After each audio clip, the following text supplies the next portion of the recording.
Hello students, उम्मीद है आप सब लोग खैरियत से होंगे। प्रीवियस लेक्चर में हमने फिज़िक्स क्लास 11 का चैप्टर नंबर 4 स्टार्ट किया था, वर्क एंड एनर्जी। उसका हमने फर्स्ट टॉपिक डिस्कस किया था, work done by a constant force.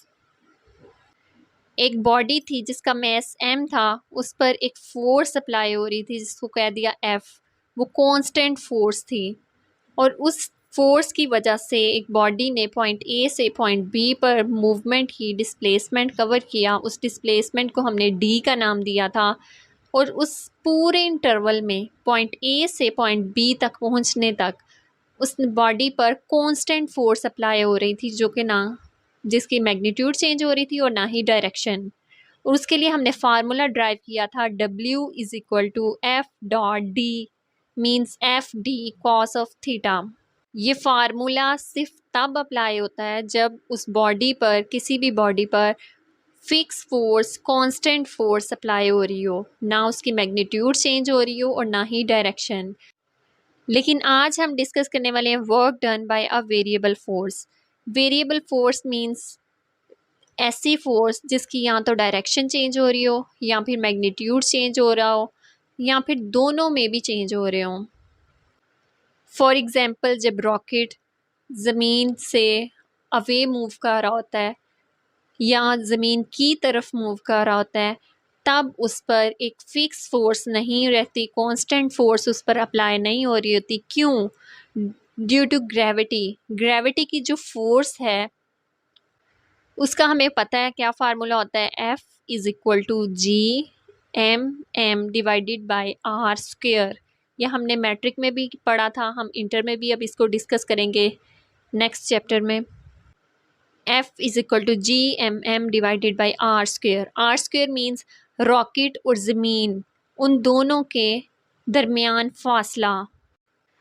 तो आप देख सकते हैं इस फार्मूले में फोर्स इन्वर्सली प्रोपोर्शनल है आर स्क्वेयर के, मीन्स उन दोनों के दरमियान फासले के स्क्वेयर के इन्वर्सली प्रोपोर्शनल है। जैसे जैसे वो फासला बढ़ता जाएगा, रॉकेट ज़मीन से दूर मूव करता जाएगा, वो फोर्स कम होती जाएगी। इसी तरह जब rocket towards the earth move कर रहा होता है या अवे द अर्थ, जब उन दोनों के दरमियान, रॉकेट और अर्थ के दरमियान डिस्टेंस या डिस्प्लेसमेंट बहुत कम होता है, तो ज़ाहिर बात है कि force is inversely proportional to R square. तो जब डिस्टेंस बहुत कम होगा तो फोर्स बहुत ज़्यादा अप्लाई हो रही होगी। यानी ज़मीन से जैसे जैसे हम दूर मूव करते जाते हैं तो वैसे वैसे फोर्स कम होती जाती है, और जैसे जैसे ज़मीन के करीब हम मूव कर रहे होते हैं वैसे वैसे फोर्स ज़्यादा हो रही होती है, क्योंकि फासला कम हो रहा होता है और फोर्स ज़्यादा हो रही होती है। मीन्स उस रॉकेट के पूरे ट्रैवल के दौरान, वो ज़मीन से जब हम उसको लॉन्च करते हैं या जब वो वापस ज़मीन की तरफ आता है, तब तक उस पर एक फ़िक्स फोर्स अप्लाई नहीं हो रही होती, कांस्टेंट फोर्स अप्लाई नहीं हो रही होती। हर वक्त उसकी फ़ोर्स चेंज हो रही होती है due to force of gravity. इसी तरह अगर हम किसी स्प्रिंग की एग्जांपल लें कि अगर किसी स्प्रिंग को स्ट्रेच किया जाए तो उसमें जो रिस्टोरिंग फोर्स होती है वो किसके इक्वल होती है, F इज़ इक्वल टू के इंटू एक्स। एक्स है वो डिस्प्लेसमेंट जो वो स्प्रिंग जो है वो तय करता है, डिस्प्लेसमेंट जो कवर करता है स्प्रिंग, उसको हम एक्स कह देते हैं। तो जब स्प्रिंग मीन पोजीशन पर होता है देन उस इट मीन्स कि उस पर कोई फोर्स एक्ट नहीं कर रही होती, उसने कोई डिस्प्लेसमेंट कवर नहीं किया, वो रेस्ट पर है।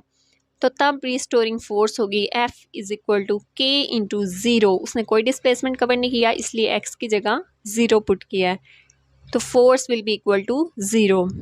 लेकिन अगर हम इसी की सेकंड फिगर देखें, देन उस स्प्रिंग को हमने स्ट्रेच किया है एक्सटर्नली, उसने डिस्प्लेसमेंट कवर किया है x, दोनों साइड्स पर टोटल डिस्प्लेसमेंट x कवर किया है उसने, स्प्रिंग ने।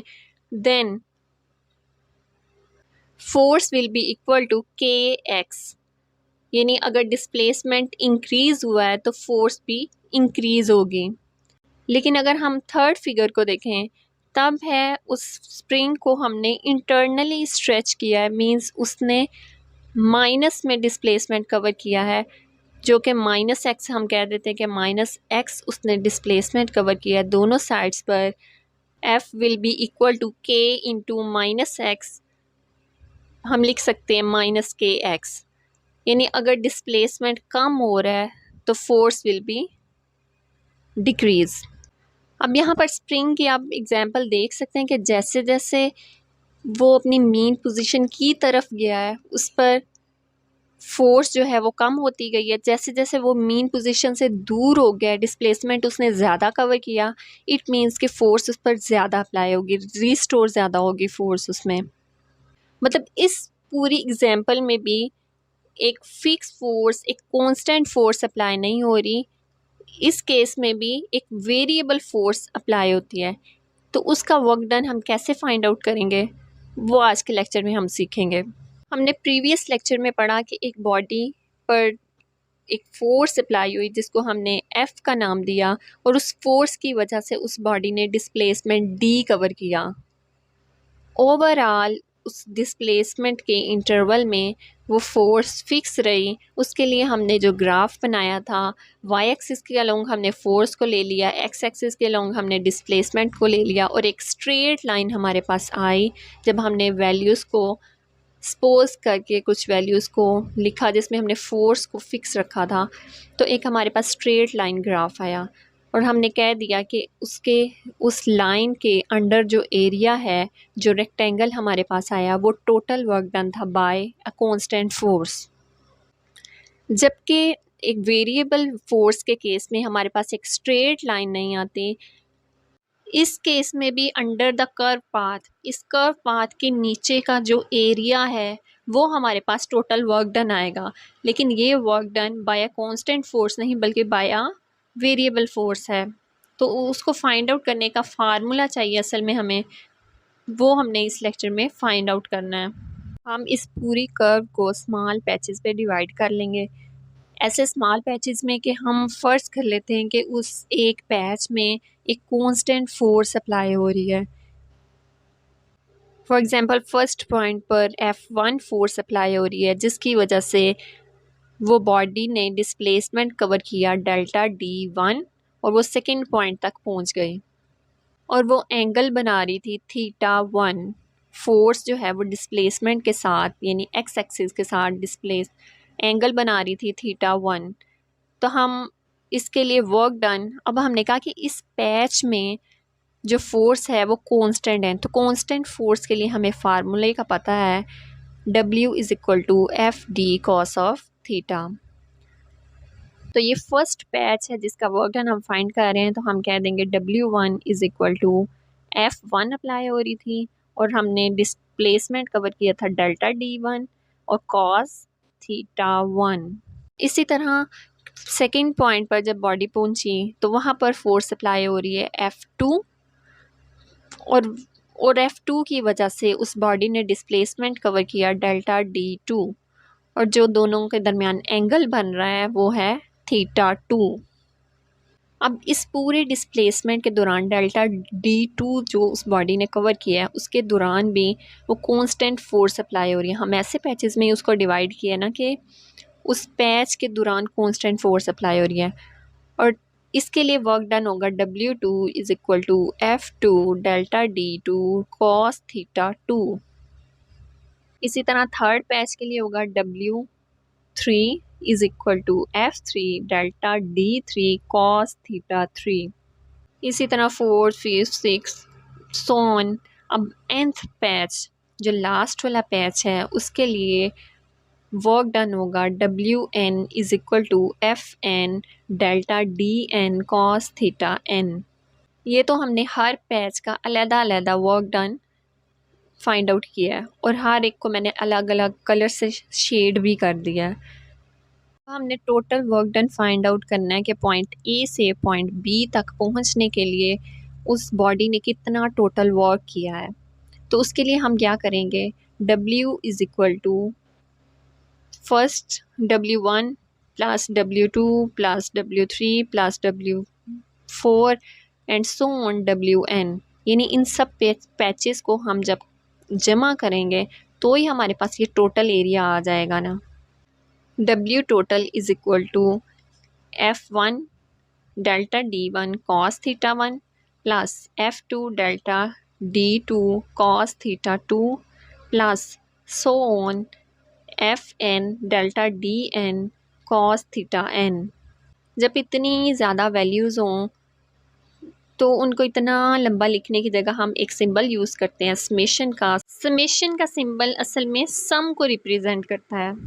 I is equal to 1 to n। Total pages first से लेके n तक थे, इसलिए I is equal to 1 to n हमने यूज़ किया है। Fi delta Di cos theta I। ये तो हमारे पास आ गया work done, total work done during the displacement D from point A to point B। लेकिन इसमें भी एरर के चांसेस हो सकते हैं, इसलिए हम एक लिमिट अप्लाई करेंगे delta D approaches to zero. यानी हम उन पैचेस को इतना स्मॉल इंटरवल में हम उसको डिवाइड कर देंगे कि delta D approaches to zero, यानी डिस्प्लेसमेंट जो है वो नियरली इक्वल टू ज़ीरो हो। ज़ीरो के इक्वल नहीं, नियरली इक्वल टू ज़ीरो, तकरीबन ज़ीरो। चलिए तो लिमिट अप्लाई करते हैं। W total work done will be equal to limit delta D approaches to zero, बाकी same summation I is equal to 1 to n Fi delta Di cos theta I। ये है वो फार्मूला जिसकी मदद से हम किसी भी बॉडी पर अगर वेरिएबल फोर्स अप्लाई हो रही है, ऐसी फोर्स जो कांस्टेंट नहीं है, वक्त के साथ साथ कम या ज़्यादा हो रही है या उसकी डायरेक्शन तब्दील हो रही है, तो हम इस फार्मूले की मदद से उस बॉडी का वर्क डन फाइंड आउट कर सकते हैं। W total is equal to limitation delta D approaches to zero summation I is equal to 1 to n Fi cos theta I delta Di। उम्मीद है कि आपको लेक्चर की अच्छे से समझ आ गई होगी, लेकिन अगर फिर भी कोई कन्फ्यूजन है आप कमेंट सेक्शन में पूछ सकते हैं। मिलते हैं नेक्स्ट लेक्चर के साथ। अल्लाह हाफिज़।